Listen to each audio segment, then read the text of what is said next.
दोस्तों, किसी भी परिवार में सबसे बड़ा बदलाव तब आता है जब कोई ऐसा इंसान सामने आ जाता है जो सच बोलने से कभी नहीं डरता।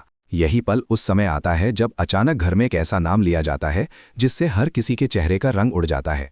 देव और अविनाश हैरान रह जाते हैं क्योंकि उन्हें समझ ही नहीं आता कि आखिर ऐसा क्या है इस नाम में जिससे इतना डर पैदा हो गया। कुछ ही देर में उन्हें पता चलता है कि ये नाम संतोष सिंह चौहान का है, जो इस परिवार की सबसे बड़ी बुजुर्ग हैं और जिनका फैसला हमेशा सबसे ऊपर माना जाता है। ये सुनते ही दोनों को एहसास हो जाता है कि अब कुछ बड़ा होने वाला है, लेकिन असली झटका तब लगता है जब दादी सा खुद घर में आती हैं। उनका अंदाज इतना मजबूत और आत्मविश्वास से भरा होता है कि कोई भी उनकी नज़रों में नजरें मिलाने की हिम्मत नहीं करता। वो पूरे घर को ध्यान से देखती हैं और फिर अचानक कहती हैं कि इस घर में बहुत समय से गलत हो रहा है। ये सुनते ही सब चौंक जाते हैं क्योंकि किसी को उम्मीद नहीं थी कि वो आते ही इतनी बड़ी बात कह देंगी। उनकी नज़र सीधे चंद्रिका पर जाती है और वो पूछती हैं कि आखिर इतने सालों से इस घर में क्या चल रहा था। उनके शब्दों में इतनी सख्ती होती है कि हर कोई खामोश हो जाता है।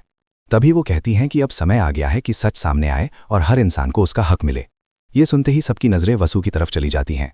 चंद्रिका को ये सब बिल्कुल पसंद नहीं आता, लेकिन दादी सा की मौजूदगी में कोई भी उनके खिलाफ बोलने की हिम्मत नहीं करता। प्रभात कोशिश करता है कि बात को संभाल ले, लेकिन दादी सा साफ कह देती हैं कि अब कोई भी सच से भाग नहीं सकता। इसके बाद वो वसु का हाथ पकड़कर कहती हैं कि इस घर में अब उसका सम्मान सबसे पहले होगा। ये सुनते ही माहौल पूरी तरह बदल जाता है, लेकिन इसके बाद जो फैसला आता है वो और भी ज़्यादा चौंकाने वाला होता है। दादी सा कहती हैं कि इस घर में खुशियां वापस आनी चाहिए और इसके लिए एक बड़ा जश्न होना चाहिए।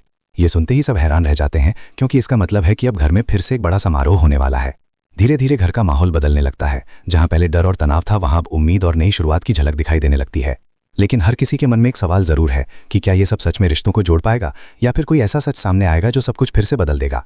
यही सवाल इस कहानी को और भी ज़्यादा रोमांचक बना देता है।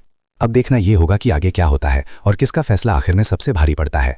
आपको क्या लगता है आगे क्या होने वाला है? कमेंट में ज़रूर बताइए। और अगर आपको ऐसी ही रोमांचक कहानियां पसंद हैं तो अभी चैनल को सब्सक्राइब ज़रूर कर लीजिए।